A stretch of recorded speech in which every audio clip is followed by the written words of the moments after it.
আসসালামু আলাইকুম সবাইকে। ওয়েলকাম করছি যুবরাজ খান আবির। আশা করি সবাই বেশ ভালো আছেন। রিয়াল মাদ্রিদের যে ম্যাচটা আমরা দেখলাম, খুব বাজেভাবে রিয়াল মাদ্রিদ হারছে এবং পিএসজি তাদের মনে হয় আ অসাধারণ যে আসলে রানটা, উইনিং রানটা সেটা আসলে দেখাই দিল রিয়ালের এগেইনস্টে এবং লুই এনরিকের এই ম্যাচটাতে লুই এনরিক যেভাবে আসলে তার টিমটাকে ডোমিনেট করাইছে সেটা রিয়েলি আউটস্ট্যান্ডিং। এবং ম্যাচ শেষে লুই এনরিকে বলছে যে আসলে জাবি আলোনসোর সাথে এই মুহূর্তে আমার তুলনা করার সুযোগ নাই। বিকজ আমি এই টিমটাকে নিয়ে ২ বছর যাবৎ কাজ করতেছি এবং জাবি আলোনসো নিউ কামার নতুন শুরু করছে, তার একটু সময় লাগবে। আসলেই সময় লাগবে। কারণ লুই এনরিকে যখন পিএসজি নিয়ে দায়িত্ব নেয় পিএসজির, তখন কিন্তু সে এসেই চ্যাম্পিয়ন লিগ জিতে যায় না। সে এসেই সবকিছু ডোমিনেট করা শুরু করে নাই। এই টিমটাকে নিয়ে সে কাজ করতেছে, লং টাইম ধরে কাজ করতেছে এবং খুব ট্যালেন্ট কিছু প্লেয়ারকে সে আসলে নিজের দলে ঢুকাইছে। এবং সে চায় যে প্রত্যেকটা প্লেয়ার ইন্ডিভিজুয়াল করে পারফরম্যান্স করুক। দেখবেন যে তার টিমে আপনি একটা প্লেয়ারকেও আসলে আপনি সমালোচনা করতে পারবেন না। গোলকিপার থেকে মিডফিল্ড, ডিফেন্স এবং আক্রমণ ভাগ প্রত্যেকটা প্লেয়ারের প্রশংসা আপনার করতে বাধ্য হতে হবে। বাট এই ম্যাচে মূলত রিয়াল মাদ্রিদ যে জায়গাটায় সবচেয়ে বেশি আসলে মানে মিস্টেক করে ফেলছে সেটা হচ্ছে জাবি আলোনসোর এই যে প্ল্যানিং। প্ল্যানিং এ ভুল ছিল সেটা হচ্ছে কি, জাবি আলোনসো আসলে ফার্স্ট হাফে যে এত বড় ব্যবধানে আসলে পিছায় যাবে সে কখনো কল্পনা করে নাই। আমরা জানি এবং জাবি নিজেও জানে যে এমবাপ্পের সবচেয়ে স্ট্রং জোনটা হচ্ছে সে মূলত লেফট উইঙ্গার এবং পিএসজিতে সে খেলছে, যার কারণে পিএসজির এগনেস্টে জাবি আলোনসো চাইছে যে ভিনিকে একটু রাইটে রেখে এমবাপ্পেকে দিয়ে লেফট উইং এ শুরু করানো হোক। তো এই জায়গাটাই জাবি আলোনসো হয়তোবা কিছু টাইম ঠিক ছিল, তবে একটা মিস্টেক করে ফেলছে।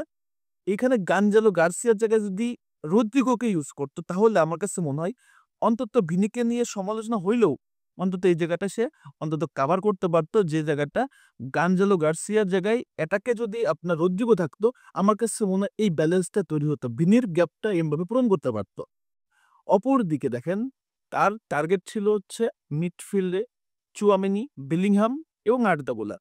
আর্দা গুলার যেহেতু রাইট সাইড থেকে ভালো আক্রমণ করতে পারে, সো আর্দা গুলার কিছু বল সাপ্লাই করবে ভিনিকে এবং ভিনি ওই বলগুলো গোলে পরিণত করবে। এদিকে বিলিংহাম হোল্ড মিডফিল্ড সামলায় রদ্রিগোকে বল দেবে, রদ্রিগো ওইখান থেকে কারিকুলাম করে বলটা পাঠাবে এমবাপ্পের কাছে এবং চুয়ামেনির কাজ হচ্ছে ডিফেন্সটা সামলানো, অর্থাৎ ডিফেন্সিভ মিডে তার একদম একটা দাপট থাকবে। এই চিন্তাটা তার ছিল। এইভাবে করে সে আসলে প্ল্যানটা সাজাইছে। কিন্তু ডিফেন্সে যে এতটা বাজেভাবে বিল্ডিংটা হবে দেখেন, যদি ডিফেন্স লাইন আপ এত ভুল না করতো তাহলে ফার্স্ট হাফে ১-০ গোলে পিছায় থাকতো। যেমন রুডিগারের যে মিস্টেকটা, এটা আপনাকে আসলে কিভাবে বলবো, স্বপ্নেও হয়তোবা রুডিগার এই মিস্টেকটা করবে না।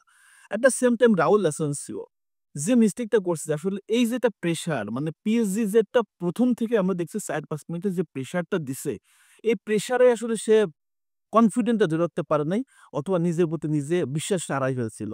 এটা হচ্ছে সবচেয়ে বড় সমস্যা। আরেকটা ব্যাপার, লাস্ট ম্যাচে লাল কার্ড খাইছে, তার আগে আপনার আল হিলালের সাথে একটা পেনাল্টি উইন করছে, যার কারণে এই রিস্কটা আসলে ওই জায়গাটা সে নিজে নিজের কাছে আসলে একটু সাফোকেটেড ছিল। এইজন্য এই যে যখন ২ টা গোল ১ম এ হয়ে যায় তখন কিন্তু রিয়াল মাদ্রিদ একদম পিছায় যায়। ১০ মিনিটের ভিতর ২ টা গোল যদি খেয়ে ফেলেন পিএসজির কাছে তখন আসলে ম্যাচে ব্রেক করা খুবই কঠিন।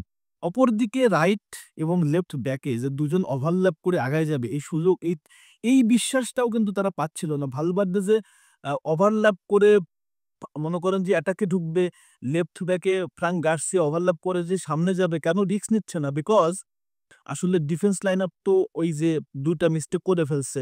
তো ডিফেন্স ফাঁকা রাখলে আসলে তারা আবার মিস্টেক করবে কিনা এই রিস্কে আসলে যেতে পারে নাই। ২ টা গোল খাওয়ার পর রিয়াল মাদ্রিদ এই জায়গায় সবচেয়ে বড় আটকে গেছে। কিন্তু এইখানে ২ টা গোল দেওয়ার পর পিএসজি করছে কি? আশরাফ হাকিমিকে আপনি পুরো ম্যাচে দেখবেন সে মূলত রাইট ব্যাক, বাট মূল ম্যাচে সে রাইট উইং হিসেবে আসলে কাজ করছে।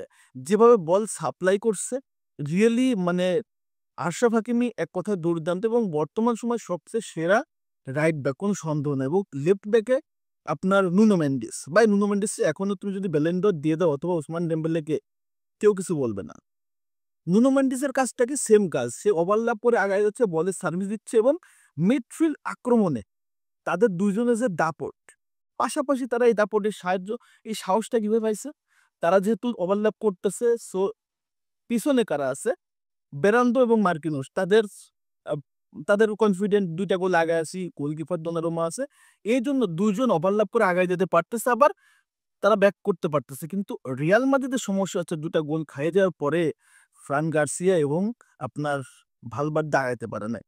এই যে ২ টা গোল খাওয়ার পরে যে আগাইতে পারে না, এই জায়গায় রিয়াল মাদ্রিদ যে মিস্টেক করে ফেলছে, এই জায়গায় যে রিয়াল পিছায় গেছে, এইখানটাতে রিয়াল মাদ্রিদ আর ওই যে জাবি আপনার ওই সাহসটা পায় নাই যে অ্যাটাকিং মাইন্ডে ফুটবলটা খেলার।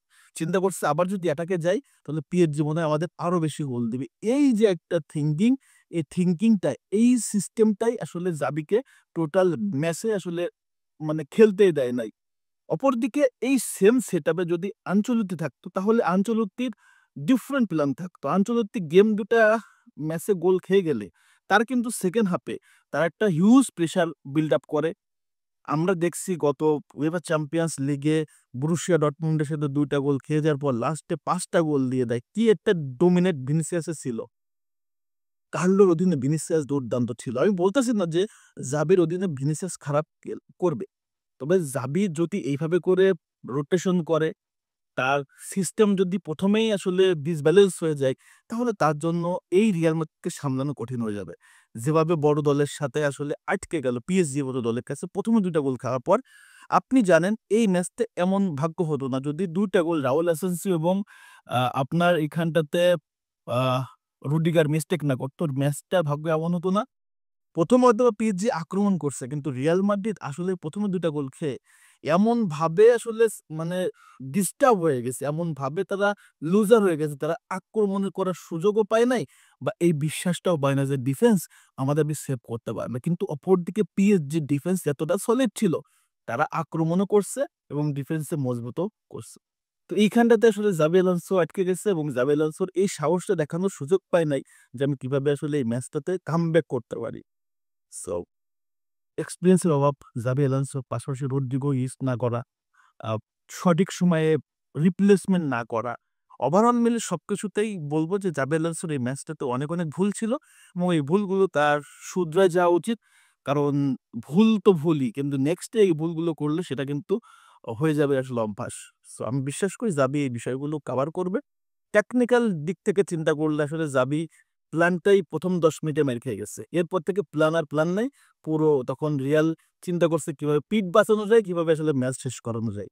এটাই ছিল রিয়ালের গতকালকের ম্যাচের আমার কাছে মনে হয় সবশেষ আ উম কথাবার্তা বা সবশেষ বিষয়। আপনাদের মতামত কমেন্টস করবেন। ধন্যবাদ সবাইকে।